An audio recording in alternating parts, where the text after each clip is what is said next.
Memorial Day weekend is upon us. It's a time to pause and reflect and remember brave military men and women who gave their lives in service to our country. Growing up, my mother taught us two things, well, more than two things, but in particular, these two things were deeply woven into who we are and who I am today, and that is God and country. She faithfully served as a state president with the Ladies Auxiliary to the Veterans of Foreign Wars, or the VFW. And when she passed, she was buried in her uniform. I speak of that often. She was buried with full honors.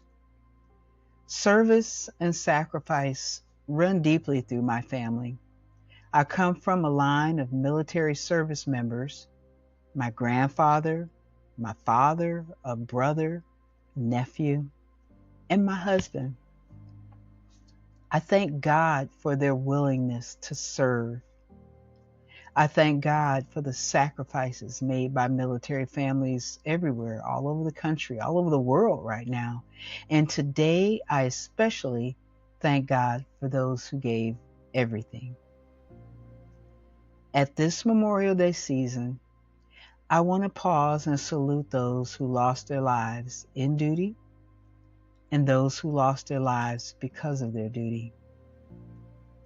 Today's reflection is especially fitting as recently I had the privilege of meeting a man really especially gifted with the talent of writing short stories. His writing for him has become a place of healing, and I believe one day it will become a source of encouragement and healing for others as well. If this story touches your heart today, please take a moment and subscribe to that obligatory sharing and subscription button.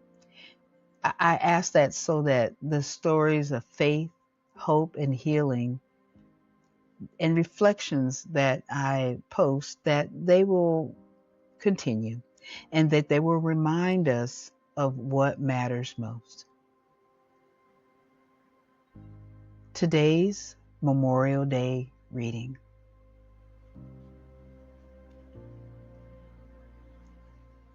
Louie Ochoa Died for Me, written by John L.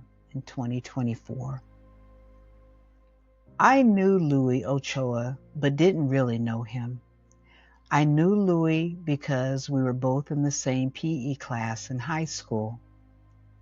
I was not in any other classes with him, most likely because I was in college preparatory classes and he was not. Physical education classes were common to everyone, whether they were college bound or not. I remember that Louie was very friendly, pleasant, and well liked by others. He was very quick on the basketball court. I don't remember anything else about Louie because we were not in any other classes together and I was not part of his social group. Following high school, I began attending the local community college, as did a number of my friends. Some referred to community college as high school plus because a lot of the people from high school attended community college. I did not have many friends or acquaintances who went on to four-year institutions immediately following high school. I did not see Louie again. I was not a serious student during my first semester of community college, and my grades were commensurate with my attitude. The relative freedom of college was intoxicating. No one in authority checked up on you. You could attend class when you wanted. The whole scenario seemed really free and easy. Then the issue of the Vietnam War became a reality. The escalation of the conflict and associated casualties resulted in the need to draft increasing numbers of young men to send off to war. The Selective Service draft boards were given quotas to meet. College students were initially given exemptions from the draft with the provision that they must maintain a B grade point average. Failure to do so resulted in the student being called up for mandatory military service. This was called a student deferment. My attitude towards college underwent an immediate transformation. To say that my motivation toward my studies improved would be an understatement. Overnight, I became a dedicated student and made good grades while those less fortunate, non-college individuals were sent off to war. The social class privilege in a system that permitted middle-class young men to stay safe in college while sending those not going to college to war was glaring. I certainly benefited from this system and often wonder what I would have done with my life if it had not been for the Vietnam War. I completed community college and went on to a four-year college. I was happy to have the student deferment and only worry about getting good grades rather than worrying about going to Vietnam. Watching the evening news showing the daily body counts and combat footage motivated me to do well in classes. The body counts were statistics given for both American soldiers and the enemy. I guess they were a measure of how the war was progressing. More enemy killed than American soldiers apparently was a metric of success. Monthly draft quotas continued as people were needed to replace those lost. My academic success enabled me to be a draft dodger. This always kind of bothered me, but not to the point that I was willing to volunteer for military service. I mean, after all, I didn't create this system of inequity. I just was good at playing the game. Then things really changed. Politicians decided that student deferments should be eliminated as every young male should have an equal opportunity to go to war. Suddenly, the end of the student deferments. Next came the draft lottery program. Draft eligible males were given a lottery number based on their birthday. Numbers were chosen at random to determine the order in which individuals would be conscripted. Low numbers were called up for conscription first and continued in ordinal sequence until the draft quota was reached. Your chances of being drafted literally depended on the luck of the draw. I received a letter from my Selective Service Draft Board to report for a pre-induction physical. So I was going to be drafted when all I wanted to do was finish my college education. The pre-induction center I was ordered to report to was in downtown Oakland, California. The first thing I noticed on the bus trip to the induction center is how young the other guys looked. Whereas I had completed almost 4 years of college, most of the others had just turned 18 and graduated from high school. I felt old compared to the others. I became really aware of the fact that old men decide to go to war and send their sons to do the fighting. Upon arrival at the bus station and walking the few blocks to the induction center, I noticed an anti-war demonstration was going to occur in the street in front of the induction center. On one end of the street were demonstrators carrying protest signs and yelling for us to join them in their protest. Many demonstrators wore football helmets and were armed with clubs and homemade shields. On the other end of the street, in the parking garage, were riot police also wearing helmets, armed with truncheons and shields. The police had tear gas guns. The two groups began walking toward each other. with us potential draftees caught in between. The induction center door was locked. We were stuck in between what was going to be a riot. I thought that we could get killed. There was no avenue of escape. My thoughts were that this was a really messed up situation that wasn't going to end well for us draftees.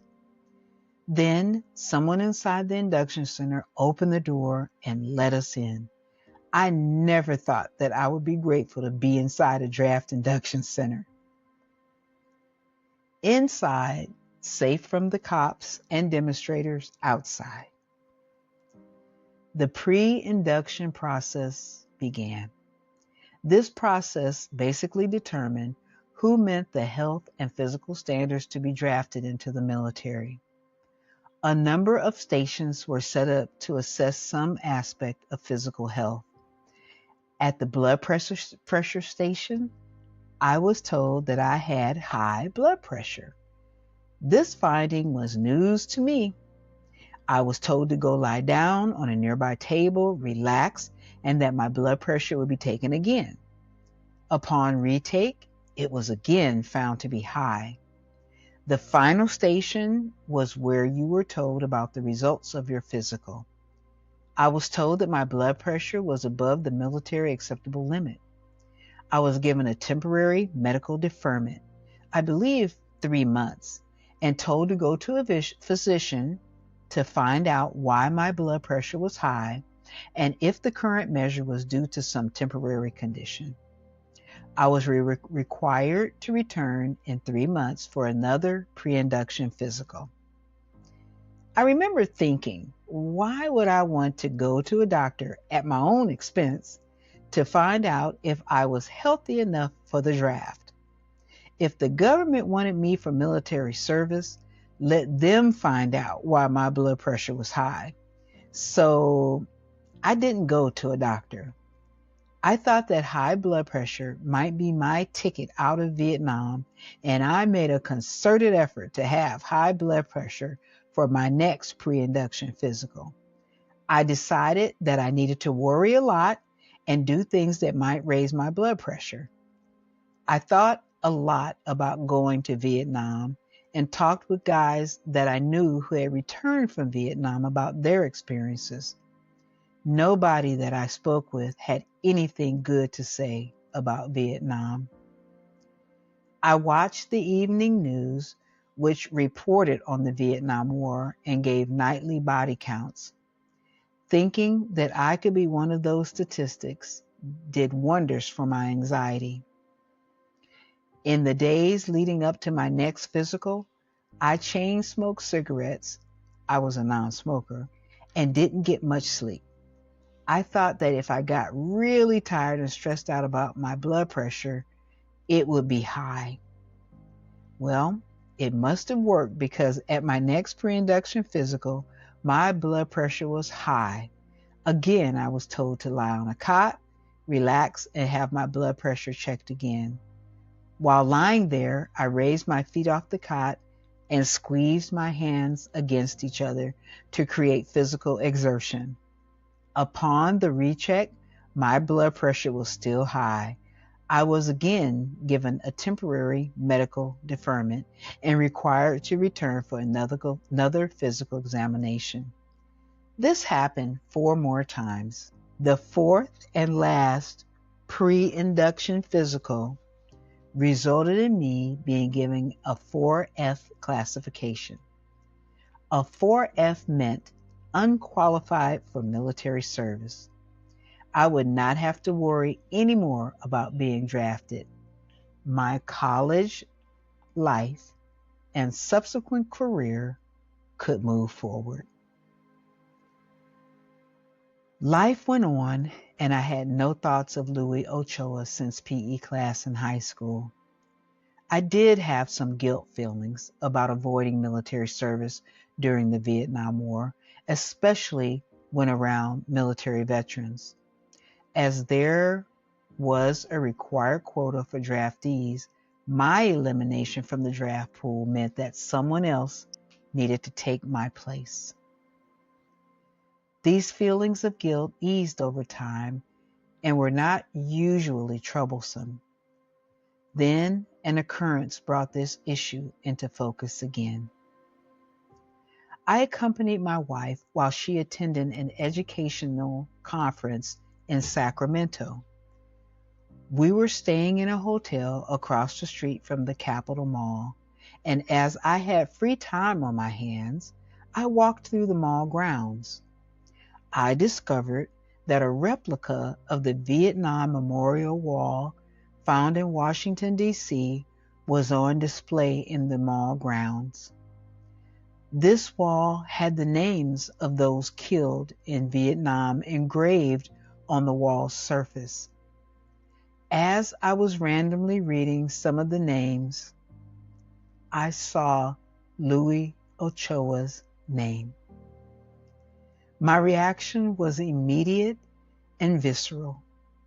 I was overwhelmed by shame, guilt, and sadness. I was no longer able to distance myself from those killed in Vietnam due to their anonymity because this name belonged to someone I once knew.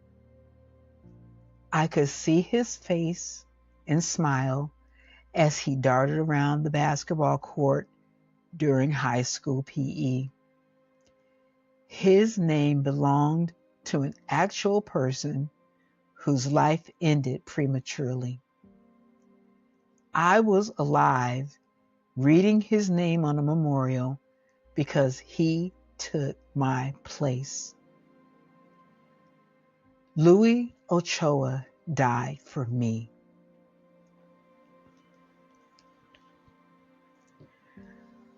I send a heartfelt salute to those who gave all, and a pause to remember Louie Ochoa